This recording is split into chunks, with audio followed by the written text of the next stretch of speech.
show. It's time for Protecting the Nest. And good morning, Carol. Good morning, Tara. Hello. Feeling good. Yeah, hi there. Hello. Yeah, it's another wonderful day in the universe. It is, and it's going to be a great day today. Tara, Carol, just before the show, told me that you and Dave are building a house. Yes. So we've been we actually, it's funny because when we actually got the property was March 2020.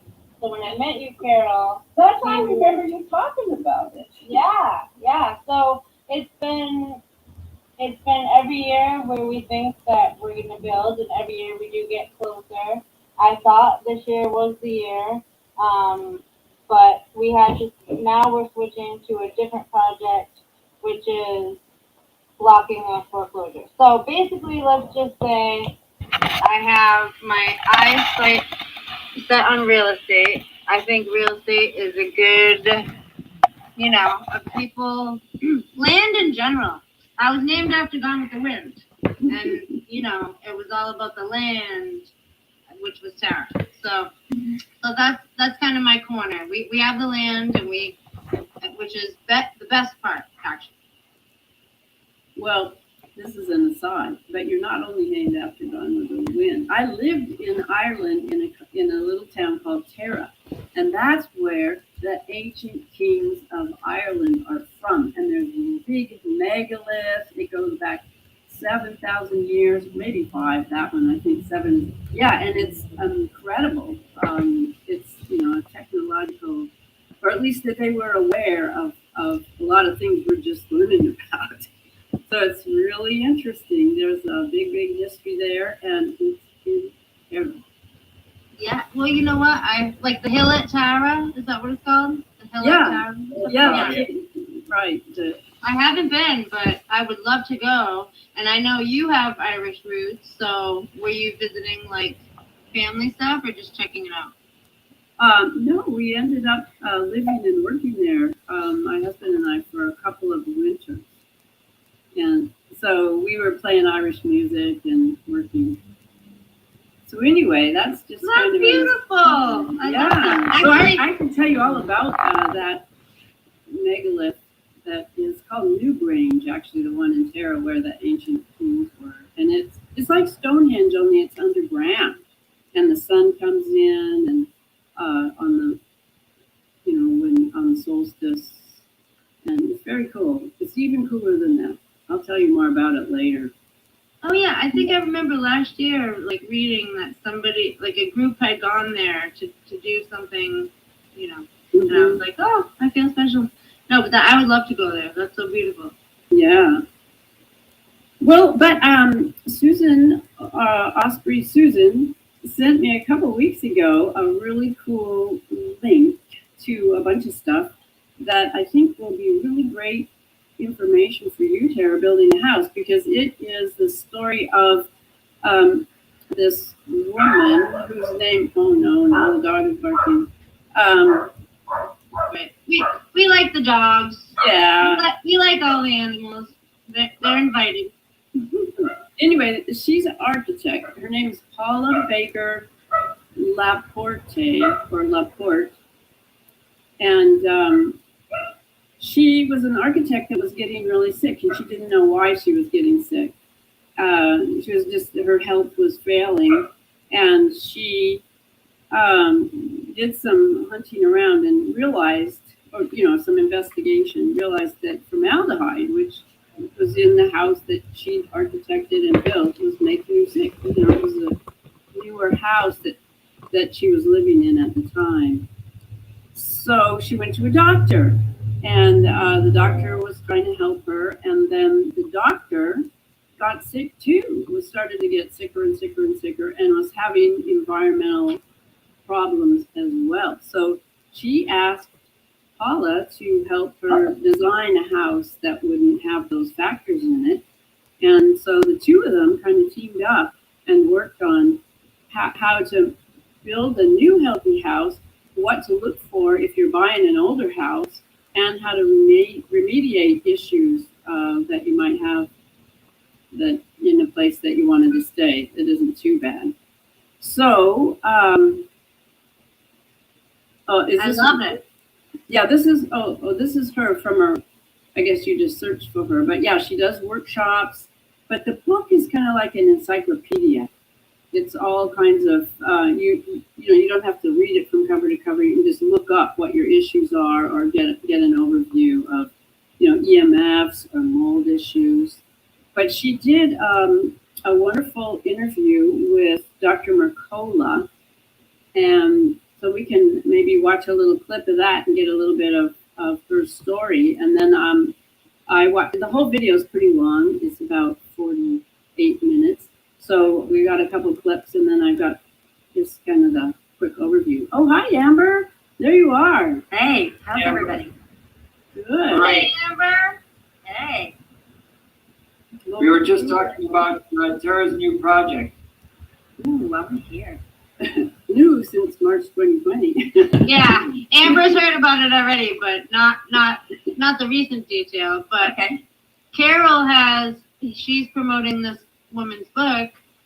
We just had it on the screen. Who has a guide to while you're gonna build, or if you're looking for an old house, on how to avoid bad materials, different toxins, different kind of Yeah, mold, EMF. EMS issues.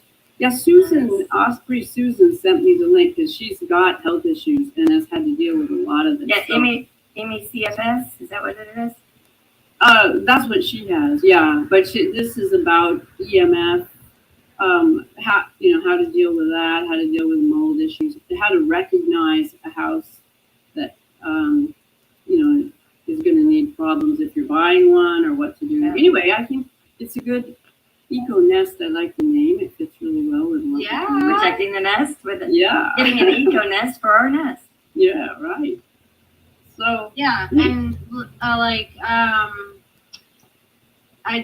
I think that those things are probably the year of the house. There's probably a time frame where, from this year to this year, they were using, a layer of whatever, because yeah. when you, even visually, when you look around at houses, I feel like probably houses in the 80s, there was a bunch of creepy stuff in there. I don't know. They always seem really moldy or something.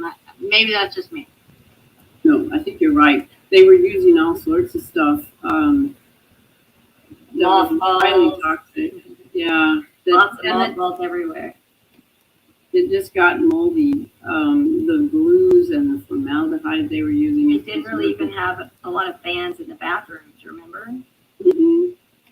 Yeah, and that's important too. Airflow.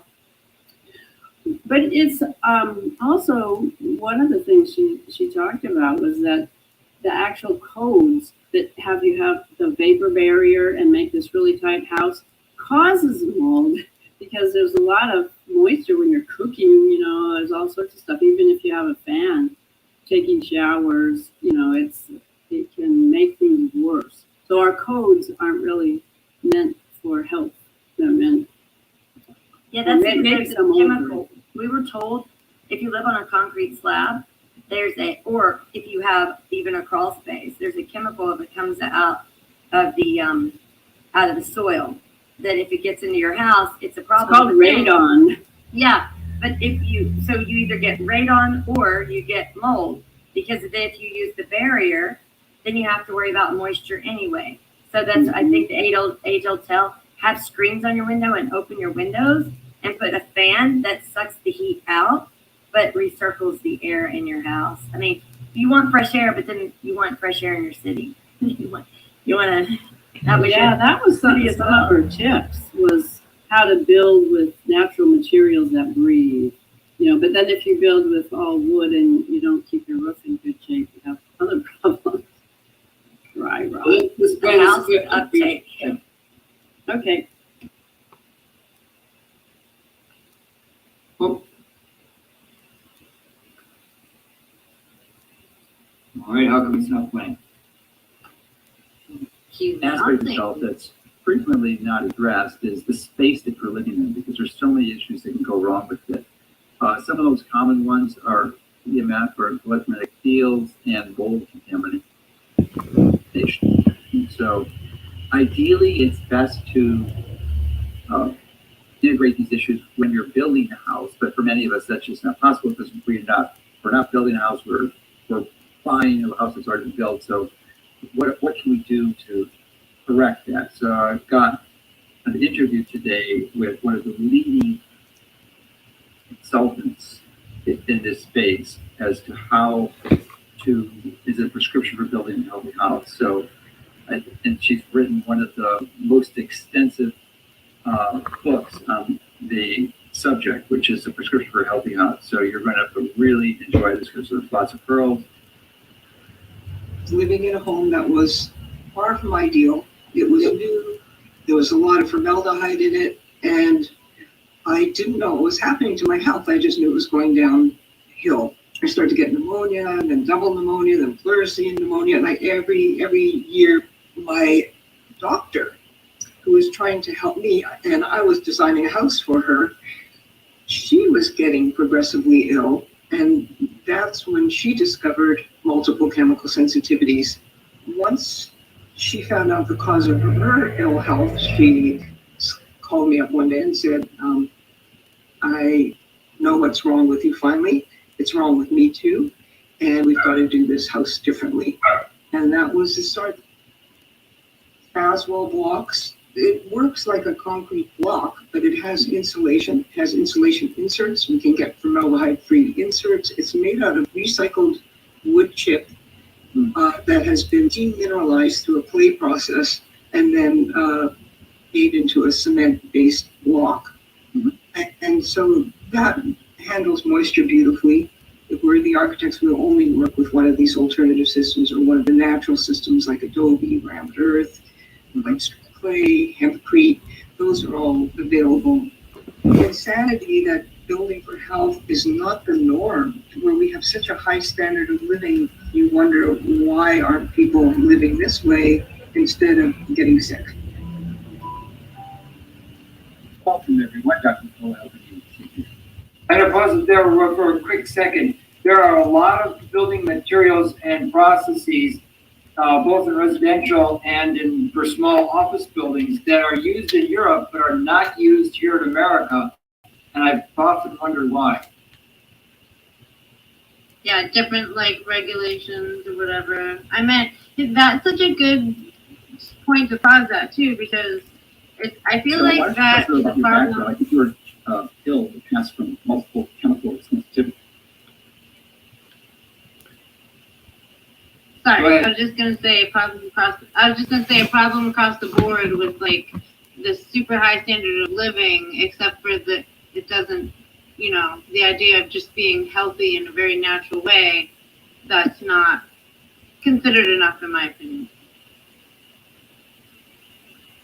The syndrome MCCS for short, because MCSS, sorry, MCSS, and you're from Canada, and you specialize in this. So why don't you tell us your educational background and your journey that got you into this field? Sure. I graduated from the University of Toronto, and then shortly after moved to Santa Fe, and was living in a home that was far from ideal. It was new. There was a lot of formaldehyde in it, and I didn't know what was happening to my health. I just knew it was going downhill. And I started to get pneumonia, then double pneumonia, then pleurisy pneumonia. And every year when we closed the house down, I got sicker and sicker and moved from that house. But the health problems still plagued me. But I didn't make the association. And then my doctor, who was trying to help me, and I was designing a house for her, she was getting progressively ill. And that's when she discovered multiple chemical sensitivities. And there was nothing in either her medical education or my architectural education that would even clue us into the fact at that time that there was a connection between health and where we live.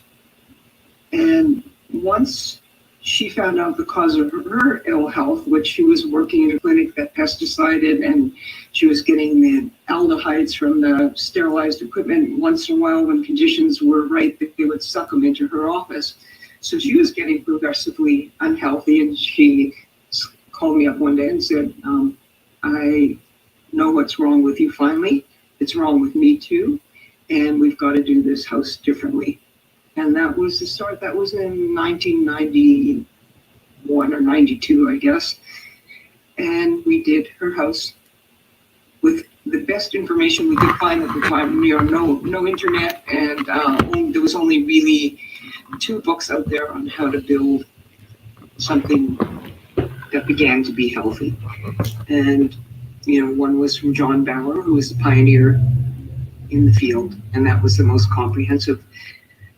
So that was the beginning of the journey. Yeah. So would it be fair to state that you asked John in providing a comprehensive treatise of how to go about a healthy house? We did the best we could with that first one, and it turned out it worked well for her to recover in that house. And I just never stopped researching, because I don't know how word got out back then without the internet, but there was a wild rumor spreading that there was a doctor and an architect working together on the issue of multiple chemical sensitivity, and people started calling us up. And so I thought we knew a lot and I should write a book. And that was the first version of Prescriptions for a Healthy House. And as you probably know, when you begin to write a book, you realize how much you don't know, how much research you have to do. And that book has been through 4 editions because it keeps going out of date. We keep learning more, the situation changes. And so here I am over 20 years later with the 4th edition. Yes, 30 years since you started your venture. What would you say are some of the biggest changes that have occurred from the first time you wrote your first book to the current one? And what have you learned and as some of the most important updates? Besides our experience over the years accumulating, the scene has changed. More people are materials available that are better materials because of things like the lead innovation. So a lot of things have gotten better, and then some things have gotten worse. Certainly, when we wrote the first book, there was no wireless communication going on a mass scale and being imposed on people who were sensitive to it, or maybe we're all sensitive to it, but that was not an issue. And I'm seeing a lot more mold issues, which I think were in the making even back then, but they're surfacing more now. Some people are talking about the connection between mold and electromagnetics even. Sure. Why do you think that is? It's because typically mold is due to a result of water intrusion into the home space in some way. So you think it's just the buildings have gotten older and as the roof leaks, they've acquired water into the interior space and cause mold growth, or is another factor? I think there are many factors. The big one that I see in North America is code required vapor barriers, and meant to keep water out of the wall. But since water is highly intelligent, and so is condensation, if the water gets in the wall, it has no way to escape. And so I have tended in our own architectural practice to do what's called vapor flow through walls, or what building biology refers to as a permeable wall or a breathable wall. Mm-hmm. And I just want to be clear, that doesn't mean it's a source of oxygen exchange. It means it's permeable to vapor and it has enough robustness that and the materials don't get moldy, but it can breathe, expire moisture to both sides. So I've had a lot more long-lived building health in that way now. Leaks happen. I think the population, they recognized a connection between Lyme disease and mold illness, and it's just much more prevalent now.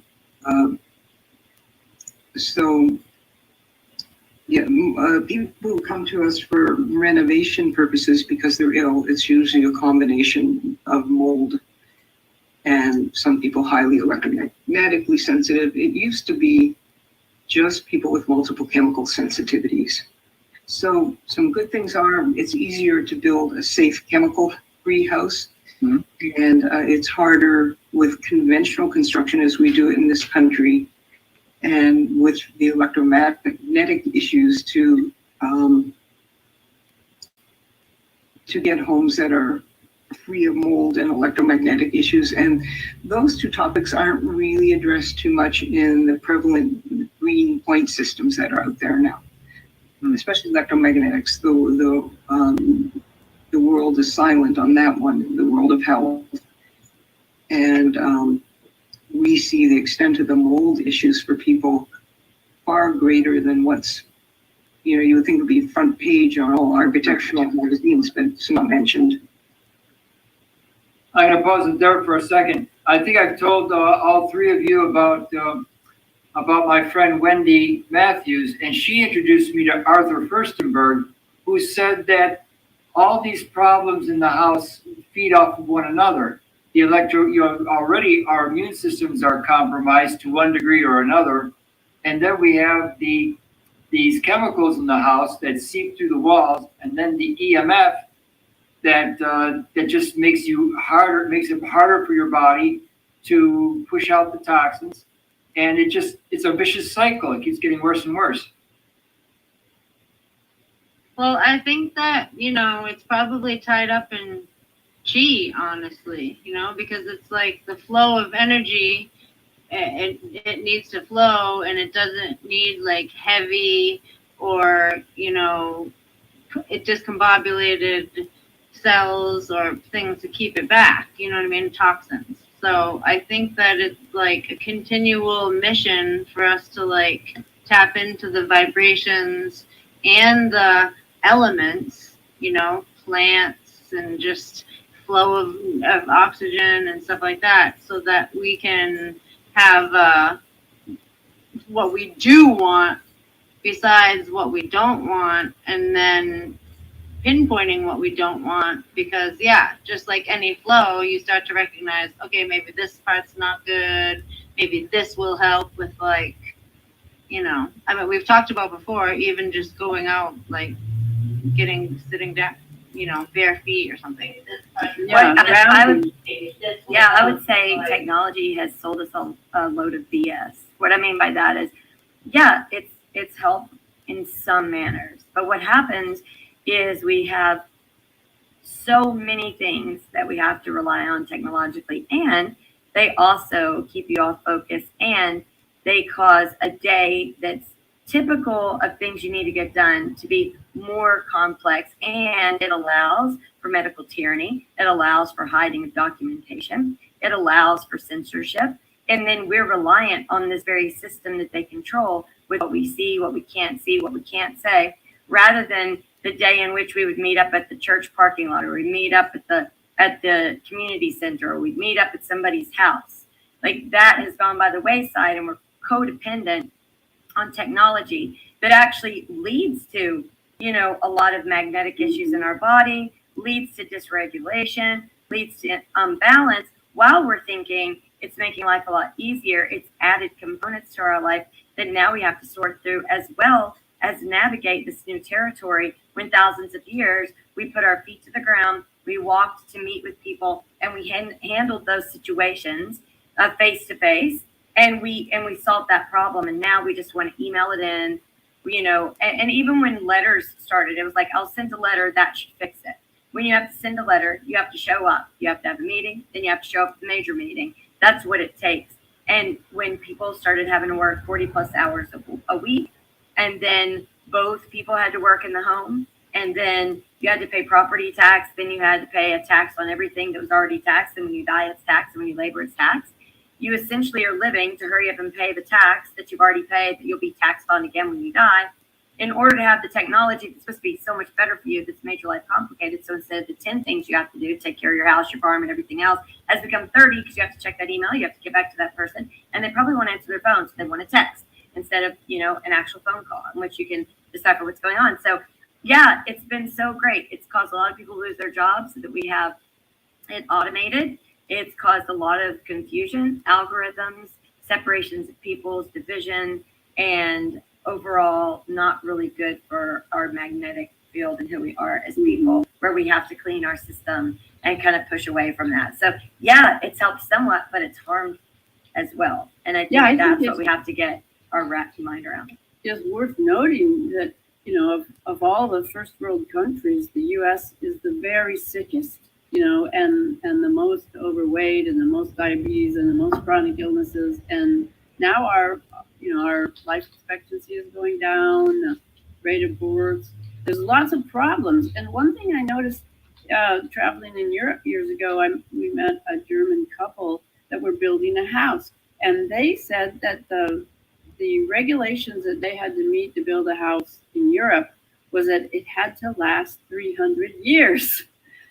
So you can't do all this technological crappy stuff that disintegrates, and in order to meet that, you have to use really substantial natural materials. Is how they do it.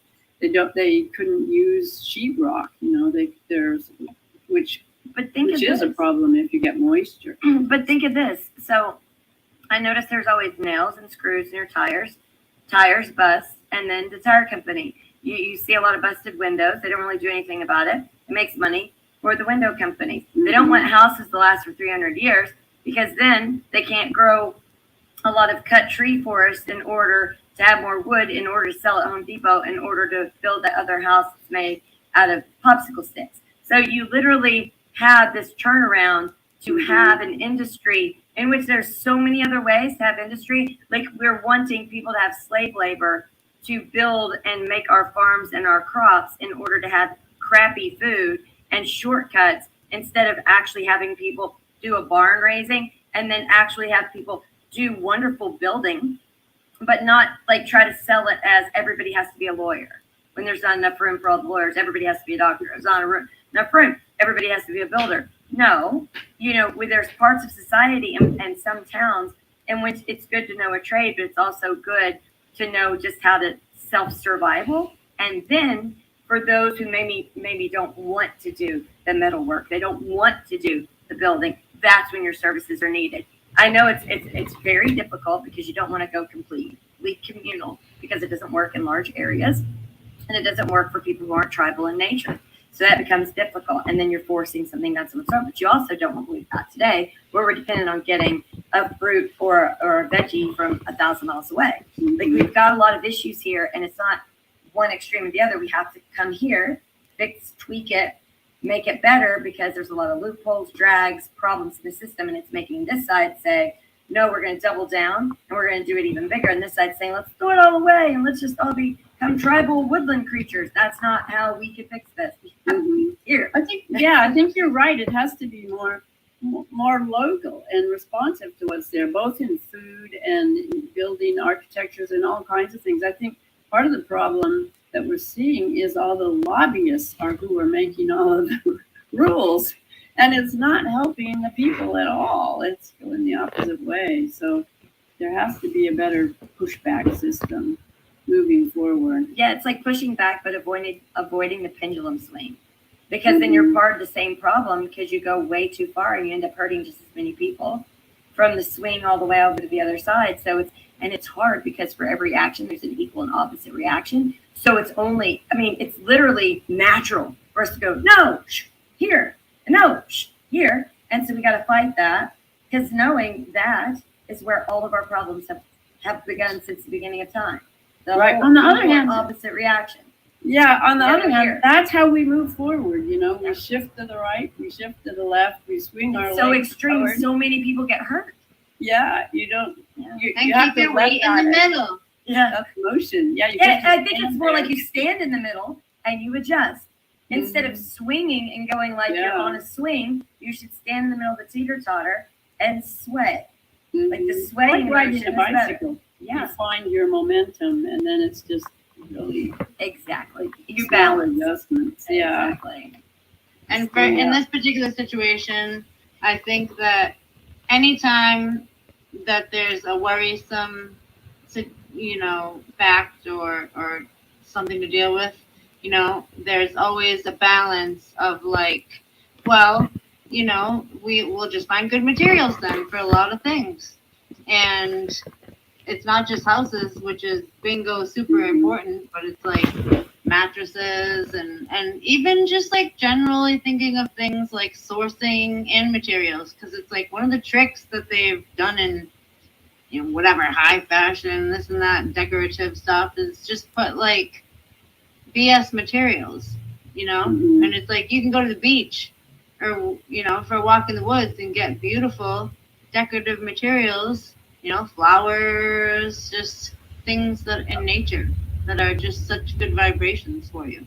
Some of my Yeah. favorite designers are the ones who recycle, and they make like someone puts something on the side of the road, and then they sand it, and then they add new knobs, and then they give it like a distressed look on the front, and then on the side they put a mahogany type of stain, and then they seal it correctly, and they use it again later when they need to make touch-ups, or they use it on something else, so they're not throwing stain down the toilet or like throwing it out the window, and they just don't let it coagulate. They actually use it and utilize it or give it to someone who needs it. Like, these are the things that you recycle, and you can make beautiful things. There's so many designers out there that will find something you're like, who can do something with that? And they are magicians. Like, they literally turn it, and there's many articles about how they're doing. So yeah, I mean, everybody likes to walk into a really fancy place and, ooh, this is gorgeous. But there's that pressure that everyone's under, that if it doesn't look that way. So it's kind of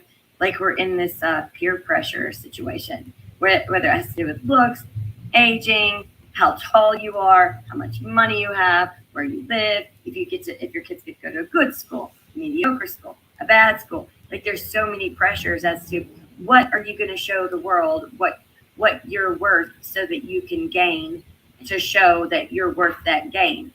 And so I think the outlook is not appropriate, because it causes a very, very selfish, self-centered behavior when it should be inspiring, right? So if it's something that causes fear, when it should be inspiring, right? So if it's something that causes vanity and selfishness, that you don't take away the right. You have vanity and actually that you don't take away the right, that to then actually encourage some inspiration.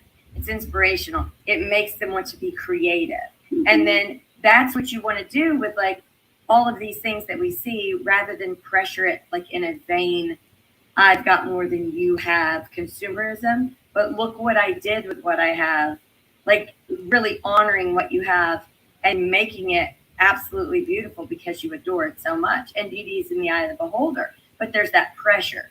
And so I think the best way to like center that is to have magazines out there for like, people who aren't really into the fancy high end, look how expensive this looks, but really the cottage look, the gardener at home, the person who lives outdoors as much as they do indoors, and doing lots of articles and lots of magazines to make that cool, right? You've made this cool, you need to make this cool as well, in order to not have that pressure on people in which they're just consumers. They just accumulate, and they really don't know what to do with it. And that's what we have going on. So there's like, we need to adore the people who haven't gone into that pressure filled life, but are spectacular and beautiful in what they do. And we need to highlight that in order to draw people into that way of life, because there's so many people who naturally can take recycled materials or the things that are around them that cost pennies, right, and make it amazing. And we need to highlight that in order to encourage that behavior, not take away and like dismantle someone else, just build up something we want to see without attacking this. And then it just naturally will flow, and people will gravitate towards it because there's not that pressure. And so I feel like we always want to destroy this and then expect everyone to just flow into this, when no, we have to like highlight this, make this super cool, super amazing, like show how creative and talented people are like, I can do that. And then everyone's running towards the thing that actually helps. But you see the environmentalists that are like climate crazies that are pushing things. They want you to dismantle everything, put everyone in like this like fetal position, and then go, okay, here's a trickle of this or trickle of. That's not going to work. That's insane. They should highlight what they're doing. They should show the success. They should show the happy faces. And as these people decide what they're going to do, you have a happier balance. And then that makes people fall into and then you just gravitate towards what works the best. Right. But it's not what we do. We do the pendulum crap, and it drives me nuts. And Well, I just saw. Oh, go ahead, Sarah. I was just gonna say real quick that a lot of those high-end stuff are so cold seeming, and I think a lot of beautiful things are more geared towards comfort. Yeah. Well, that fits right in with what I just saw, which is this. I think it's a blueprint, or it's a plan for a city of 40,000 people. It was in a round circle that floats on the water, and it was all these high rises and all super high tech. Japan designed it. But I've seen other things too that were like ads for you can buy your piece of this place out in the middle of the desert in the middle of Arizona where we're going to build this high tech utopia with floating cars and all the details are out there. No. Have you guys seen the Earth homes? John, can you look up Earth homes? They are so cool. And how you make them, and they stay like air conditioned, and in the winter they stay warm there. And if you do it where you separate like the earth home, the center part, you actually use your plants where your sewage like filters into the base of the roots of your plants in your garden, right? And that's the fertilizer, and then it flushes into another filtration system, which is an outdoor garden, not the indoor, and then it flushes again, so that by the time it reaches its destination, which is like a large cavern that collects it, it is not as disgusting because of the way it was framed. So they build inside the ground. If you click on one of the pictures, that is in the ground, and you can walk on top and you can grow things around it in it, and they are amazing. And some people can use recycled tires. So they take the tires and then they fill them with concrete on the center, and then they put stucco on the outside and really thick, and then that's their wall that goes all around, and they can make it curvy, and all it was tires people threw away, they didn't want, and then they just reinforce it. So you've got this huge thickness of a wall with concrete in the very center of the actual tire, and then the stucco around, and they add something to it that lets it breathe, because they don't do the lock in moisture, which is why they allow for the grass on the top for great circulation. Stucco naturally breathes because it's made out of straw and mud, and you have to maintain it. But it's straw and mud and material that's tainted. But it's a traditional material that's tainted. Click on one of the pictures, John. Thousands of years. It's really cool. Isn't stucco like a moist region adobe? Is that true? I guess I was thinking more of adobe, and there's another material that's I love it. They use here, and you can put rub beeswax into it to give it a better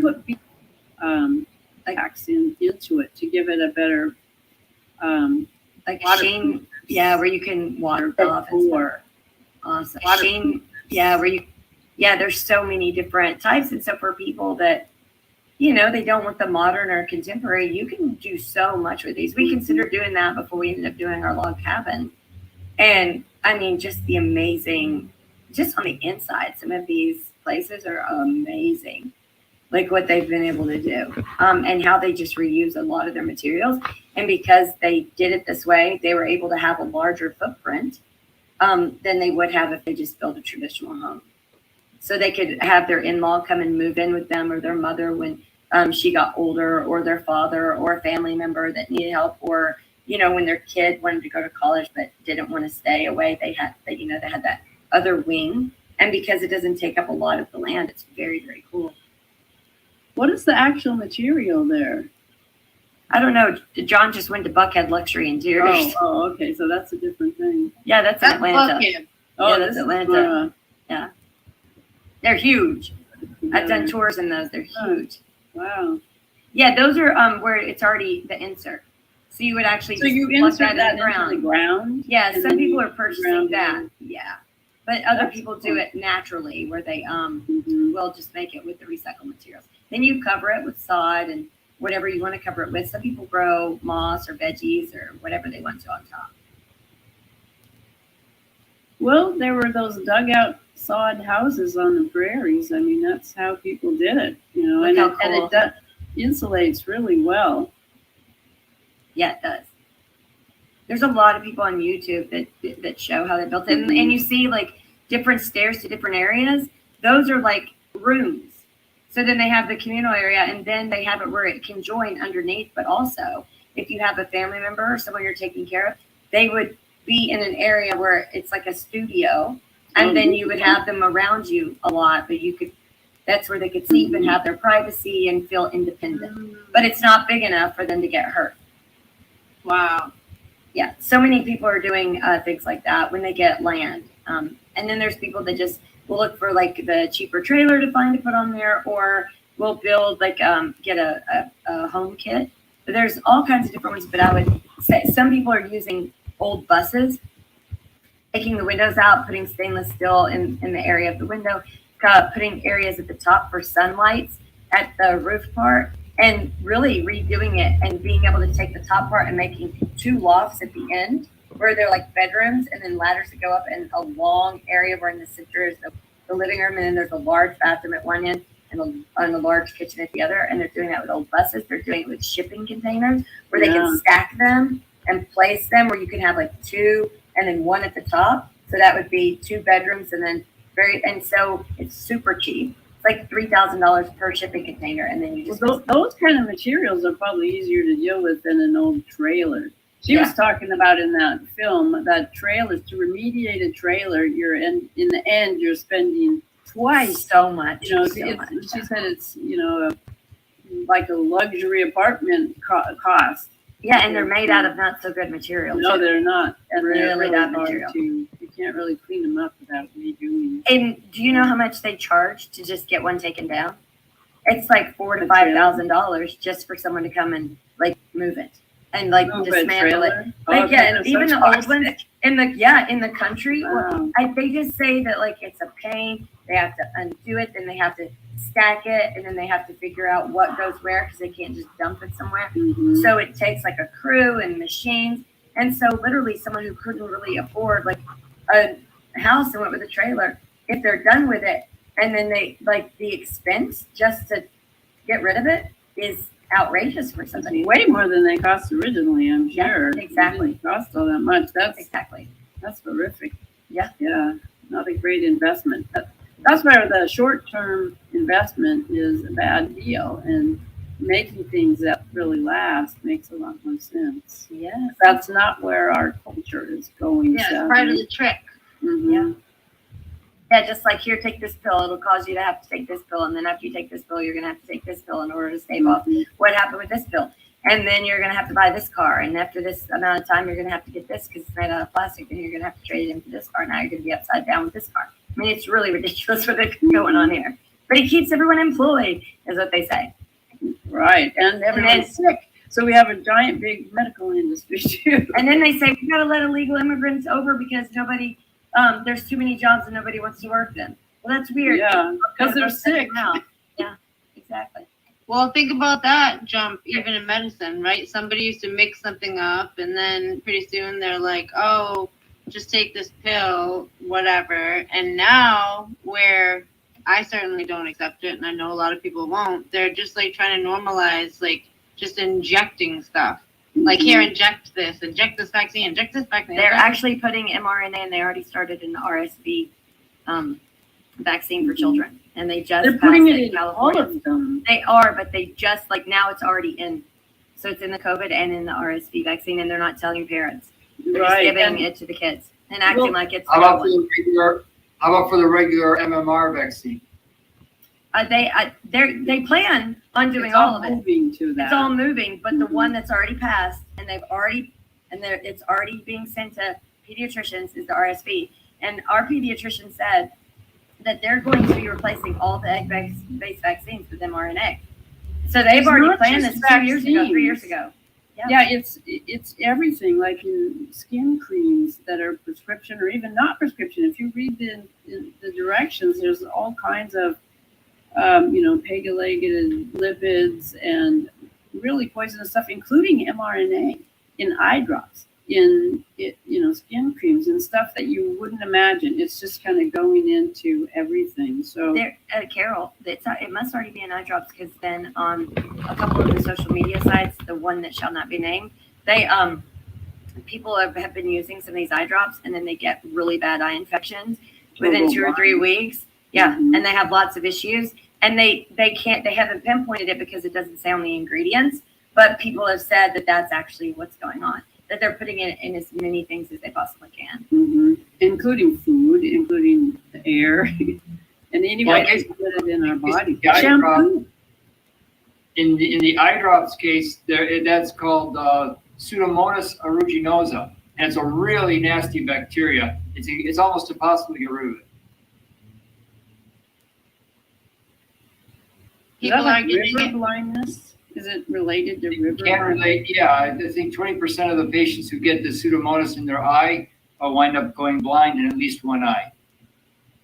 Jeez. And so what is it, like, what are the symptoms when the person has it? Well, very, very red eyes is the first sign, and then it just pain, and the pain spreads throughout that side of your face. So it's affecting the neurology, your Right. neurons, and yeah. Oh, that sounds horrible. So read the label well in your eye drops, or find out which ones have been recalled. Mhm. So are those prescription or over the counter? Some are over the counter. Oh, Reading, it was a reading, bad children. What do you want? I think if they put too much other chemicals, then they don't trust them. I think, I mean, some things you need to end up using, but it's like just try to have like a beefy medicine cabinet of natural stuff. Try to be able to know things to go to your kitchen. Of course, there's sometimes where we need like prescriptions, obviously, but just I think the more knowledgeable we can get about. Well, I wish I could remember where I put the link, but about John, I'm about to send you something, and this is exactly what they're talking about. And it's very sad, but this guy's been doing amazing work. So, and he does it with every product that they're putting this stuff in, and so it's amazing. I think you guys are gonna love it. I just found him, and he has a whole channel, and he's doing some kick butt things, if you know what I mean. And I just sent it, and it's to your Proton Mail account. And he breaks down who owns the companies, and that some of these companies that sell the product for your hair to wash it, actually then, and it causes your hair to fall out, actually then sell the product that makes your hair come back in. So they sell the problem and then the solution, and he talks about it. That's the virus vaccine game. But there's That's what some they're that doing. actually suck the oxygen out of around your head. So it's only made to hurt you. And this is some ingredient that is being put into shampoos. I don't have my link handy, but Yeah, you'll love this guy. amazing how many assaults there are. Yeah, this guy will become your new best friend, and his personality and how he says it is very entertaining. So he does a really good job of keeping you interested all the way through, and he's very passionate about it. And so, like, I'll give you his channel and get off. I'll text it to you. Did you find it, John? you said try Proton. Yeah. Maybe put it in the It hasn't arrived. private chat. Check your junk. Can you do that? It says it was sent. Check your junk. You better check your junk, y'all. I check spam and I check trash. Put it in the private chat, because then it doesn't have to. It goes right straight. It's on my phone and I'm on my laptop. So it just went through. Let me see. It's in your NNS. It's on your NNS. Sorry, I thought it went through Proton. Sorry about that. All right. It's good. I don't know why it does that. 10-4. But the last couple of times Carol sent me an email, it took like a half hour to get here. Yeah, He was this- coming all the way from the West Coast. Yeah, that's a long way. It had to He walk. does facial products, shampoos, drinks, foods. Like literally goes through a store, and goes through every aisle, and he colors what has all the bad stuff in it, and then then it's left with the things we can have because they're family-owned companies that doesn't use toxic chemicals. That's not part of the big conglomerates that doesn't use GMOs. So it's really great how he breaks it down, and it's like, oh, this is amazing. Because then all you have to write down is the stuff that's good. The mom and pop, the one that's been in a singular family that hasn't sold out, that keeps their ingredients clean. Did you find it? Yeah, I found it. Awesome. I'm putting it up right now. Okay. With shampoo brands are family owned, and which ones make your hair fall out?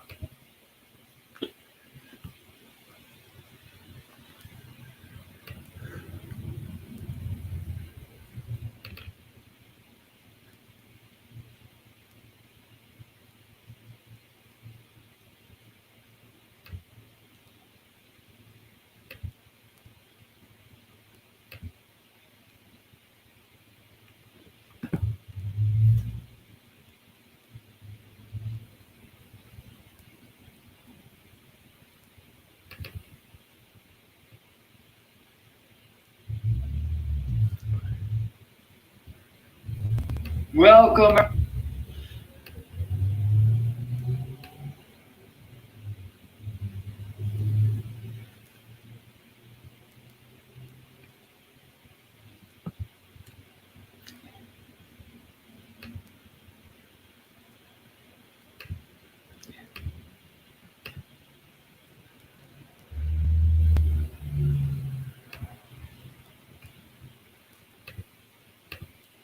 Main brand that's not owned by a mega corporate released a brand that's not actually stand for Pantene. Who owns Pantene? Procter and Gamble. And if your top shareholders are a bunch of fund managers, banks, no one gives a shit about a hair product in your aisle. So Pantene looks like that. About OGX. I accidentally went down this rabbit hole about this Brazilian oil company. And I met this billionaire who was an international speedboat champion, got arrested for like major fraud. He was once worth $32 billion and boasted that he would overtake our buddy Carlos Slim as the richest man in the world by 2015. And then his wealth went from this peak of 32 billion to a negative net worth of over 100% losses. Top it all off, he got indicted for a $100 million money laundering scheme, paying off the governor of Rio de Janeiro $16 million. And he is now on a, 30-year sentence in prison. I was like, what is going on? But then I think I realized it was the wrong OGX. And we're talking about a different criminal OGX. That's right. You really can't make this shit up. OGX Shampoo is in a class action lawsuit for putting in chemicals that cause hair loss. And it's not just them. Oh, and by the way, OGX is owned by Johnson & Johnson. And we have seen this sheet several times before. So now that we're back on track, here's our aisle. Moving down, it's more of the same. We scoot down and we find herbal essences, which is obviously not so herbal. So we'll just color their whole section in red. Ah, shit. Well, we've done this before. We got Unilever. And if you don't know, now you know. And at the end of the aisle, we got Tresemme. Is that French? That must be good for your hair. Yeah, totally. Not to mention that if you were paying attention, you would have realized that Tresemme is also making your hair fall out. So that's aisle number one. Welcome to Target. Okay, aisle number two. But now we got all kinds of stuff going on. And by all kinds of stuff, I mean a whole bunch of companies making products that will put the hair back in your head that they already made fall out. These are the ones that we already investigated with their cute little different types of bottles and shit of fake ass drugs. To the mega corporation. Hurt Plus is Procter and Gamble. Nexus is Unilever. Next we got this horse shampoo and whatever. Oh, wait a minute. I think that's Raw Sugar. Damn straight. We already met Raw Sugar. They are family founder owned. They're legit. Props to Donda. If you know, then you already know that that horse shampoo is actually the shit, and it's owned by the founders, and they got some dope ass story. And I'm not gonna dig too deep lest I discover something awful about it. I'm just making fun of them. It's not actually horse shampoo. It's called Mane and Tail. Check it out. So I think we finish off kind of like this. I don't know what that shit is. All right, moving down into the men's section. This is stuff we already did. Dove, men's, bullshit, Suave, men's. Bullshit. Just gonna speed run all this all at once. Michiru is owned by Unilever. Old Spice is Procter & Gamble. Got2b is owned by Schwarzkopf. Schwarzkopf is owned by Henkel. Henkel's ownership is a little different, but don't kid yourself. This is what a mega corporation looks like. Hers is like actually Hims and Hers. You know, erectile dysfunction pills that some homies started in 2017. We're not going to dig any deeper. We're just going to let him have his party. So you can put erectile dysfunction stuff in your hair if you want. Sorry, I'm just playing, Andrew. I'm just playing. Nizoral is owned by Kramer Laboratory. And Kramer Laboratory is having an identity crisis. I'm getting 3 different answers from my Google search. Turns out it all leads up to Banks Group. That's not promising. And that leads up to some private equity owned by Bart Betch. $30 billion worth of private equity. But when in doubt, just type in your trusty Google search. Product name, lawsuits. And you'll find out that some of Nizaral's products are breaking up your liver. They're clearly not too concerned with your health. And lastly, we got Head & Shoulders. This will forever remind me of that 90s movie about the aliens where they had to kill the aliens with the Head & Shoulders shampoo. Sorry, Gen Z. That was on VHS. So, end of the aisle looks like this. We got some raw sugar. We got some erectile dysfunction medication. And we got some private equity in orange. Holy damn. So, Target sucks. Don't go there. Oh, yeah. Did I forget to mention that Target's owned by some bullshit, too? So next time you're out shopping, you just remember, it don't matter who you buy from. All that money goes to the same fund managers and the same private equity billionaire banker bitches. We didn't have time to... Oh. I'm surprised he didn't mention BlackRock. Oh, no, he doesn't. Yeah. So he's got like probably 18 videos where he's breaking it down, and a lot of the other ones he does. This was just the shampoos, so he was going into the companies, but when he goes into the beginning of the companies, he talks about how much is owned by BlackRock and Vanguard, and another couple of groups or conglomerates along with them. And so he breaks that down, but this is kind of in the middle of his channel. And I thought I'd start with shampoos, and I guess we were on the same page again because you had mentioned it about how they're putting chemicals in the shampoo and you can't breathe. And then I was like, oh, wait a minute, here you go. So yeah, I sent that to John last Friday, but we didn't get to it, but yeah. That was great. Well, for me personally, any grocery store or like drugstore, there is no good shampoos, conditioners, or even like maybe some soap. Not really. Like shampoo, no, none. None of them. Ever. You got to find something online, something natural. I mean, they just He did say mane and tail. You know, when I was a teenager, all the teenagers loved we called it horse shampoo. And it was the mane and tail, and it was in the big thing. But I remember, I mean, your hair feels thick. It smells really, really nice. And the parents loved it because it was super cheap. But then all the shampoos became flowery and scented. And everyone wanted their hair to smell, you know, like that. Not just like you just had a shampoo. And so that's when all the scented shampoos and all the volumizing or the glossing and things like that. And so people demanded that. They wanted that, right? And so they gave it to them, but along with that came lots and lots of chemicals. And I think a lot of times, since they own so much, they have a lot of waste in other things they sell, and they want to reuse that waste. Nobody knows, like, listen to this, Vaseline. You know, Vaseline. Do you know where it comes from? When the drill to get oil is going like drink, there's this crud that's at the base. They scoop it up and they clean it out, and that's Vaseline. So literally the machine is going and that the oil that's lubricating that thing that goes up and down, there's a bunch of gunk that accumulates, and they don't know what to do with that waste, so they turn it into Vaseline, and then people put it on their body. So you're just trying to get rid of the waste, so they don't have to pay the bill to get rid of the waste properly, and there's really nowhere to put it. Exactly. So there's so many petroleum products, and probably more, but especially petroleum products, that just make deals with these, like they said, these, you know, suits and tie people that have no care for anybody's health or products. They're just like, it's the bottom line for them, and then they make the deal. So it's so ridiculous, and it's like, we need to cut, you know, we need to just be like families, community, garden, trade.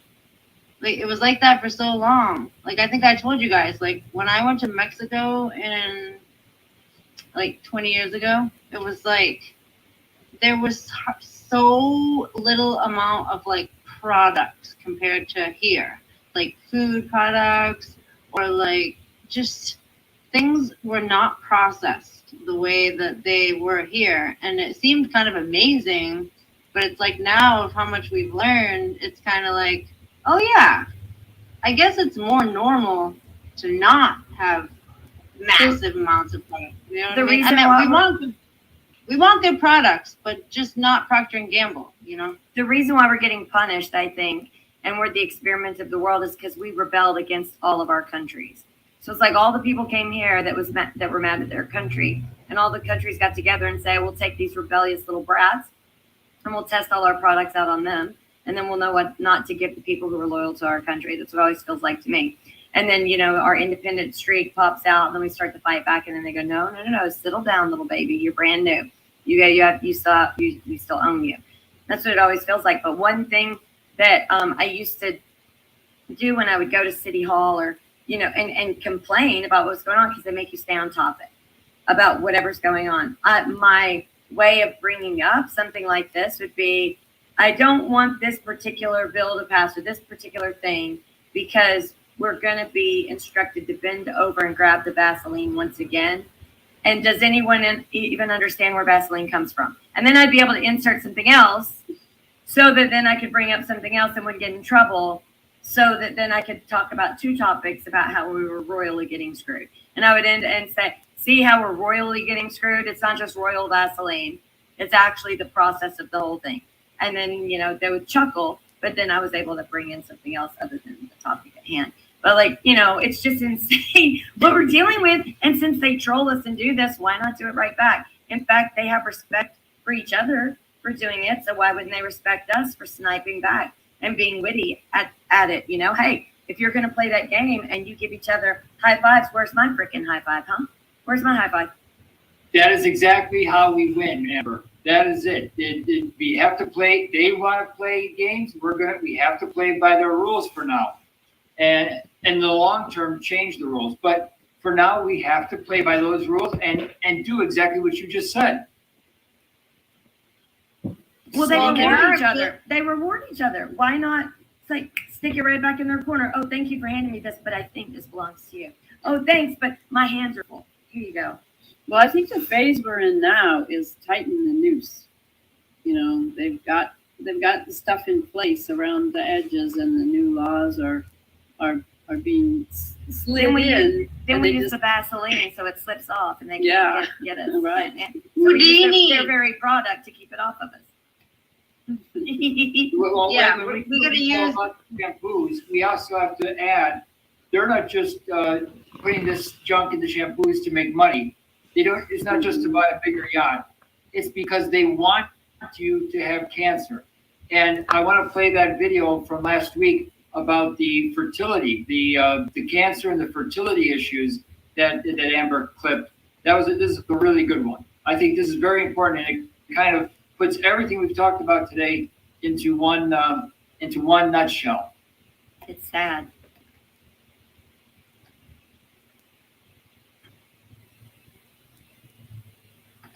Mathematical models that we have around human survival. And at our current pace, we've got 1 in 3 males in the United States now sterile, 1 in 4 women infertile. And so we're losing the ability to procreate as a species. And on our current trajectory, we've got about 70 years left of human life on Earth. In the 1960s, the entire U.S. population of all ages had carried chronic disease diagnosis in 4% of the population. Today, 2015 numbers, we don't have anything more recent than to rely yet, but 2015, we see 46% of our children with chronic disease. Yeah, I saw that statistic. It's shocking. I mean, you paint a very dystopian, almost sci-fi movie, view on the prognosis of the human race. And just to kind of go back to what we glossed over very casually a couple moments ago, these infertility rates are insane. Like, that's really true. That, what is it? 1 out of 4, 1 in 3 men, 1 in 4 women are having fertility issues. That's something that you don't hear a lot about. You would think that might be front and center of something like the Centers for Disease Control or the National Institutes of Health. That might come out. These are vetted statistics?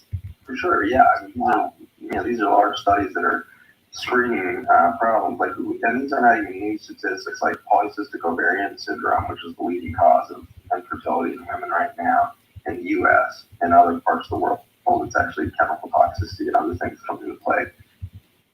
That's a very, very important video. Yes, me. Untangling of the genome of microbiomes. We have to get the message out that they actually want to see an increase in cancer. It's built in. They have built into their business plans, to their 10-year prospectus, a 400% increase in cancer. Mm-hmm. That's because in our founding, we were rebellious. We rebelled against the authority of the known monarchical societies, and even those at the time that weren't monarchical, they were empires or they were dynasties. So you had, a few tribal natures, or like the Vikings, or those who were nomads who moved. But then you actually had empires, dynasties, and monarchies, right? And for us to say, we want a new system, and then people from all over the world wanted to forge their own path, that is something that's unacceptable. So why wouldn't we be the human guinea pigs? Because why wouldn't we be the throwaway society since we ran away anyway? It's kind of like your kid ran away, you want it to suffer, so it comes back and understands that it had it good with you. And I think that's been the philosophy for such a long time, because the kid doesn't know what it's doing, but instead of encouraging it, giving it wisdom, hoping the best, and helping it when it seems to struggle without trying to take it over, just doesn't seem to be a good parenting skill that they have or that they ever acquired. So it's more like, I told you not to go, now suffer the wrath because I know better than you. And then when you rebel more because you're frustrated, because they thought it was okay for you to be the peasant, or for you to be out in the forest, and if you're taken over by another kingdom, you're the first to die, even though you were the one growing all the food. And then you weren't let in the gates. And that you were supposed to just say, okay, that's all I deserve. I'm not worth anything. And I'll die in early age after toiling the soil forever to make sure everyone in the court is well fed. You have to actually think about, what was I doing at the time in order to cause that rebellion? And then once that rebellion happened, did I utilize them to go there in order to find more goods for me, and then royally screwed them once I set them on the path and said that they could forge and this would be their new kingdom? Did I manipulate the ones that I didn't really want there, that I wasn't going to include in the court anymore, that I wanted the bloodline to go a different specific way, but that their people had been part of the growing of those countries for many years, and so we've got to get rid of these people because they have to have dominant personalities. We'll have them forge this path, be the first ones there, and then we'll come in and take it over. And every turn, they struggled with taking it back over because they sent us there to be, yet again, their pawns in order to rule over another kingdom or a land where they didn't have to put their favorite people in it, but the people that they knew had that dominant feature that they fought kingdoms over and for. And that's why you have a lot of people that have a backstory with bloodlines and actually with the ancestral lineages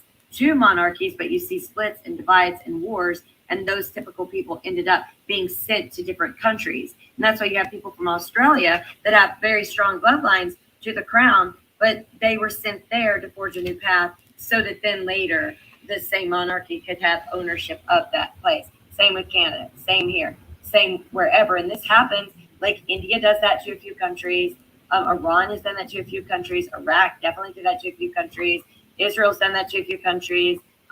Russia's done that to a few countries. This is just typical of dynasties, monarchies, and empires. It's just what they do. It's what they've always done. It's their template of survival and dominance, right? Once we grasp what that is, we can declare our independence once again, because we can say, wait a minute, stop selling the world this bill of goods that you care for the people and that you're not colonialists and that you have a system of government now, while you're trying to take over and still run a system of government that you have sabotaged along the way many, many times, and treated those people as if they were the rebellious group when you manipulated them, took over, and caused their rebellion.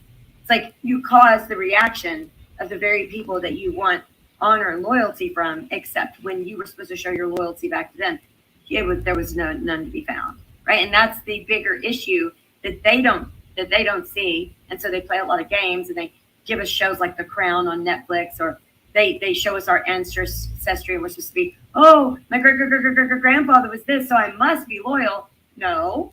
Why am I here? If that were the case, I would be there. So apparently there was an issue. So that's why I should be proud of my country. 1776, baby. That's just what it is. The constitutional republic, let's go. So, that's my bigger issue, is that, we are the guinea pigs, and I'm tired of it, and it's not right. And they all try to scapegoat and gaslight and say, oh, that's not the case. But you look at all these owners of these companies, they are fond of the monarchies, the dynasties, and the empires. They are not fond of the people. This is why they are always cancel out the populist president. Always cancel out the populist elected official, the ones who care for the people. They can't stand them, and they'll call them every name under the sun. Well, they're actually themselves acting fascist and communist and everything under the sun in order to gain dominance, trick people into division, and cause great chaos. And so even God says he hates those who feet run quickly to mischief and sow chaos among brethren. And this is what they do, and it's unacceptable, and we shouldn't stand for it. It's authoritarian, the way you're describing it, and it's like abusive. You know what I mean? So it's kind of like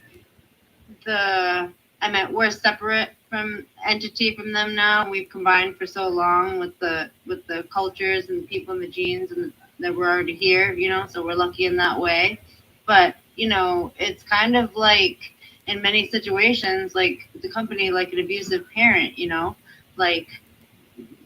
Like this Jazz Jennings person or something, where it's just like she feels like she has to stand up for the person who's her mom, but the monster comes on TV or online and is saying, if she doesn't let me pump up her vagina every day, what the, you know what I mean? And normal people are like, what is going on here? You know what I mean? So it's a similar thing where it's just like the abuser convinces, oh yes, you know what I mean, and then they keep abusing. And so I don't know. If I don't do it, then it'll be much, much worse somewhere else. And so I have to do this because it's good for you. It's one thing to teach your kids not to run in the middle of the road, because they could get killed. And there's obvious, like if your kid is obnoxious and gets in people's face and screams, you got to teach them, don't do that. Then you're going to ostracize your friends. You're going to want the return of kindness and acceptance. And you're doing a pushing away activity. And every time you do that, I'm going to remind you, this will not bode well in society, especially if it's piercing my ears and I can't focus, but you're wanting the return of a positive reaction. If you want positive reaction, you cannot do something that causes people to be offstandish and repel from you. So there's teachable moments, but then there's an abusive, well, I have to do this thing that torments and traumatizes you and teaches you bad things in order for you to survive, when all it is a control mechanism, so that they have a dependency upon you, so that you ultimately have control over every moment of their life and existence. And that's the kind of trauma we're trying to get over. And it's very, very difficult because some people don't even know that's what they're suffering from. Mm-hmm. Or that's right. They've been weakened, and they can get strong. You just have to get away from the problem. You know what I mean? When with anything, you got to locate the problem, and that's part of why we need to get away from this symptomatic, non-holistic medicine. Yeah. And I think John has a meeting that he has to go to. And I'm going to play one more clip. I'll play one more clip, and then I'll go, and you guys can keep going. Okay. No, I think I gotta go. Yeah, we're done. I gotta go. I gotta go. Yeah. You will not cure it, and it will conquer your countries. It will conquer all of Europe, and we will have a very, very long, sustainable, and inclusive future with absolutely no freedom. Because the goal is to make us into what they call global citizens. Have you heard this term? This term is nonsense. There's no global sovereign, so there is no global citizenship. There's no relationship because there's no ruler. And we don't want a ruler of the globe. It's a nonsense term. But they tell you, if you actually read their literature, what is a global citizen? It's somebody, I kid you not, I make no joke. They say this themselves. It's somebody who supports the 17 Sustainable Development Goals of United Nations Agenda 2030. That's a global citizen. And they say, what are the rights of a global citizen? This is in a book about global citizenship education published 2 years ago. What are the rights of a global citizen? And the answer, one paragraph later, is we're not that interested in rights with global citizenship. It's more about global responsibilities. One last comment before I run. I spent 30 years in Europe, and the European Constitution is this thick on 8.5 by 11 paper. And it's about the responsibilities of the citizen to the state, while the American, I had it here somewhere, the American Constitution fits in my pocket, and it's about the rights of the citizen in front of the state. There's a big difference. Huge difference, huge. Well, let's go with And what we that got. is what we need to protect. Yes, we do. Absolutely. That's our nest. That's our nest. That's our eco nest, baby. That's right. All right, ladies, have a good All day. right, you guys have an Bye, awesome everybody. weekend. Mwah. Beep, beep. Bye-bye. Bye. Bye.